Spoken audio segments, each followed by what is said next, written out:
People been asking where the hell I've been at for the last month. I was visiting Harambe's gravesite. I don't want every belt came with the shoes. I don't want every title, I never lose. Clearance and cleaning out. Make moves and we clean the house. Long live the legends of every profession, is that what we scream about? I get a text message and it shows a photo of a raccoon hiding under one of the bikes that we happen to rent out. So ultimately, if this is the nighttime, I'm just assuming the raccoon, it went over there, posed for a photo, and then left and ran to the damn tree or wherever the fuck they usually go and hang out at. Turns out I come in on the Sunday the next day, I open up the container, I see nothing but footprints on every single bike. What does that insinuate? There's probably still a goddamn raccoon still in here. So I gotta figure out a way to fetch this joint out. Filled up tons of garbage cans with vinegar, slid it down to try to irritate it to get it to move, never moved. And every single day I would show up to work, there's nothing but footprints on every single bike. So here I am trying to figure out a way to get this son of a bitch out. So I'm just like, you know what? I'm just gonna let the shit die in there.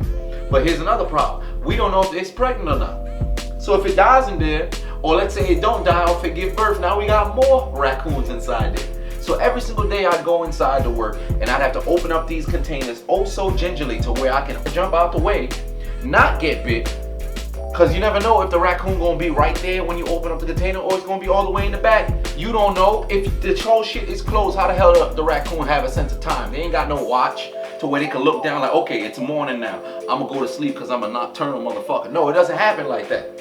All right? So I went 11 days, this damn raccoon terrorizing my conscience. Now mind you, I ain't afraid of raccoons. I'm not afraid of possums. I'm not really afraid of these vermin. But the problem is, it's an unknown. I know you back there, but I don't know where the hell you at. It could be by my foot. I'm pulling out a bite, it bite my shit, now I got rabies.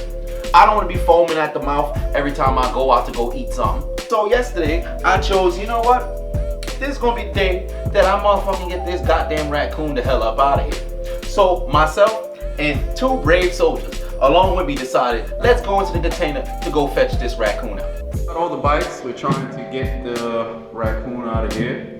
Our rabies are pending right now. It's quite fat now, so we don't know if it's pregnant or not. So we've thrown several things back there, including the cash register. Get out of here. Yeah, you gotta go. You gotta go. Son, I'm just trying to do my job. You gotta go. I've had enough. Come on. Yeah. Yeah, it's still back there. They ain't coming out. Alright, see, we can move that series. Pull it up. Yeah. Okay, so it's looking up. Is it coming out? It's just looking forward. Like, what? It looks man extra confused. Like this, son. We're getting rid of all your contingency pay. You can't keep eating wheels over here. So after about 10 minutes of taking out nearly every bike inside the container, we pulled them all out to create some form of space to where we can see the raccoon can see us, and the proximity of where it can jump down between itself, the bikes, and the ground is very slim. To mind you, we didn't go straight to the back to start pulling it down because one, we didn't know where the location of the raccoon was first. So you don't want it to be on top of one of the bikes to where it jump off and now it's eating your face, or it's freaking teabagging, humping your whole eye. You don't want to deal with that, especially with a raccoon. That's rabies in your eye. I don't want no raccoon jizz up in my ear. That's not happening, fam. So we created an opening and we had to come up with a form of attack because this was going to be a battle. So what we did was we took a metal pole that you usually use for a mop and or broom. We had that and we connected a ton of zip ties along with form of rope which would be used as a seat belt for bikes. So if you had a bike that you can purchase and it had a seat belt, we used those to create a form of harpoon that you would throw at whales and pull back. So we had, that's our lethal weapon. And our non-lethal weapons, we throw tires, and we would also throw a ton of what seemed to be stress balls.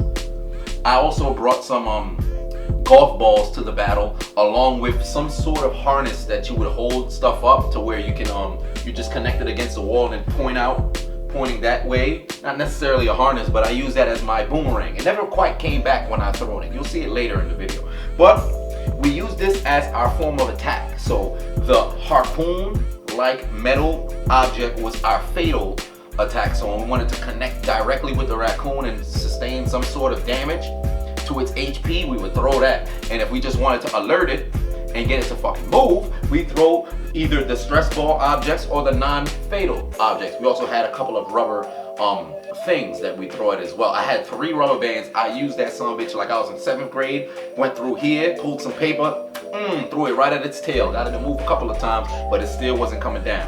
So this is what ended up transpiring. Yeah, don't throw that joint. Throw something else at it. Throw like the soft joint, because it might be coming out now. No, not that joint. All right. Come on, son. Let's go. Get out of here. This is a damn battle, son. Yo, just get out of here. Okay, it's in the middle. Run back on, let's see you. Maybe it doesn't have the space to run, son. Are you blocking your people? Okay. Go back up. It's going back Throw up. that joint. All right, yo, no, you ain't going back up. You son of a god damn it. So we got it down to the floor, and it climbed back up. Once again, it's on the cash registers. Oh man, this is not what I signed up for. We finally end up getting the raccoon to the ground. It's below the final 2 bikes, but it's not trying to escape. Why? We're not sure. We don't know if it's scared of us. We don't know if it can't escape because of the barrier that was put in front of it, all of those boxes on the floor and all that other wood and stuff that's blocking it. So it ended up climbing the fuck back up. Now this is something that we couldn't really predict. We didn't really think that much through because we were just trying to get down. We never thought of the possibility of it coming down and going back up. Son, come on, just calm down. It's coming back down. And it's still in here. We're this about an hour into the battle. Now at this point in our endeavors, we had about, I'd say, a 15-minute span to where the raccoon would come down and go back up. Now every time it come down, we'd get extremely excited and try to prevent it from coming back up. When it started to climb back up, we would throw everything within our vicinity at this thing. And for some apparent reason, it never climbed up on the left side. It only climbed up on the right side, so it pretty much gave us a target. We threw everything at it. I can't tell you how many times our harpoon metal object connected with this thing. How it didn't pierce its skin makes no sense to me. I'm talking about direct on attacks. I threw the rubber things at it numerous times. One time it caught it in its mouth. I don't know how the hell it did that. While it was climbing, it went up and continued to go. I've never seen something like that in my whole life. Then again, I'm not usually watching raccoons, so this is new to me. I don't know how durable its skin is, but that's freaking insane how you can continue to take a beating like that and you're not even trying to escape. It's just going up there talking about this is my home now. Like shit turning to Captain Phillips. Look at me, sure. Look at me, sure. I'm the captain now.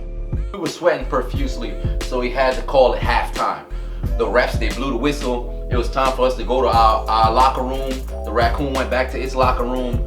We sat there for about 15 minutes to try to deliberate, figure out how the hell we're gonna get this raccoon out. I'm pretty sure the raccoon deliberated with its shit and fecal matter that they left over there and tried to figure out a way to where it can stay and probably battle us back.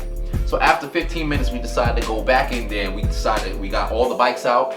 We cleared a path to where now it's pretty clear on the floor. The only thing that's up there are the 2 cash registers, some blue damn box, and 2 boxes in the back where the raccoon was staying dormant. Well, I'm pretty sure it took a shit all over the locks that were in there. So we decided to come back and say, you know what, halftime's over. We had our water, we got our electrolytes. I finished the rest of my food. I threw a couple chicken bones in that sumbitch. The raccoon never wanted to touch those chicken bones. So we decided, let's get back the fuck into battle. Now we have a clear path to get this sumbitch out of here. Alright, got my weapon back, my trusty boomerang. Son, we see you. You in the corner, dude. Damn. I'm throwing this rubber thing at him. Son, just get out. Looking at us like that, like you trying to take a photo when you got your ass poking out. Convince us. Just let me stay. Stay here, man. I want your brother to stay. Okay, so we got to the right. It's coming down. It is coming down. We're back in battle for one more round. Halftime is over. Third quarter. Here we go. Oh, it's coming. Oh! No, it's coming for it. Oh, yeah, it's climbing back up. It is climbing back up. You thought we had it.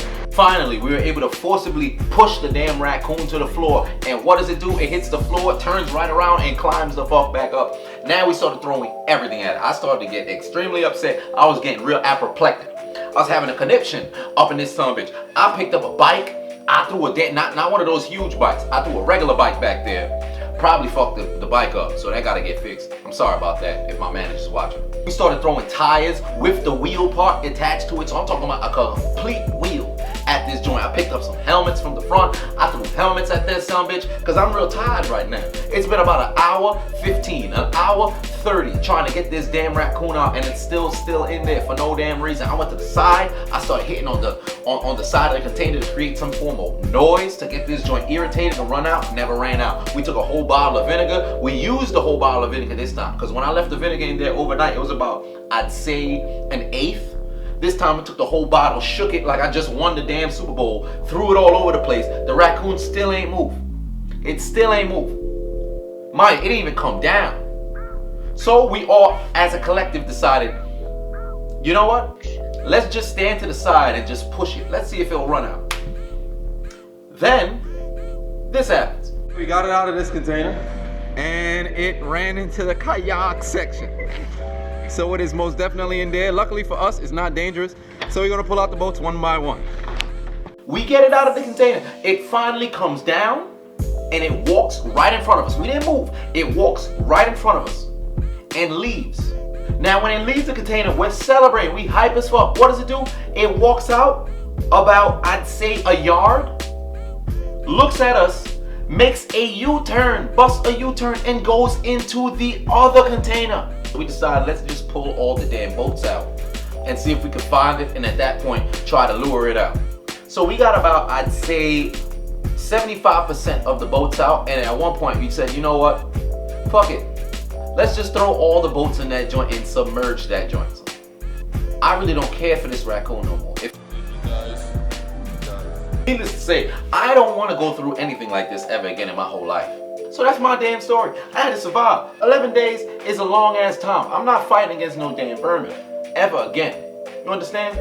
This ain't no, this wasn't fun, all right? This wasn't fun. I'd rather be battling ISIS than battling raccoons. Okay, you know what? That was a bit extreme. I wouldn't want to battle ISIS. They cutting people's heads off and shit. Oh God. Battle has been decided. The raccoon has escaped through the back of the container. There is no more vermin on site. The container is now free of all rodents. Oh yes, we are free.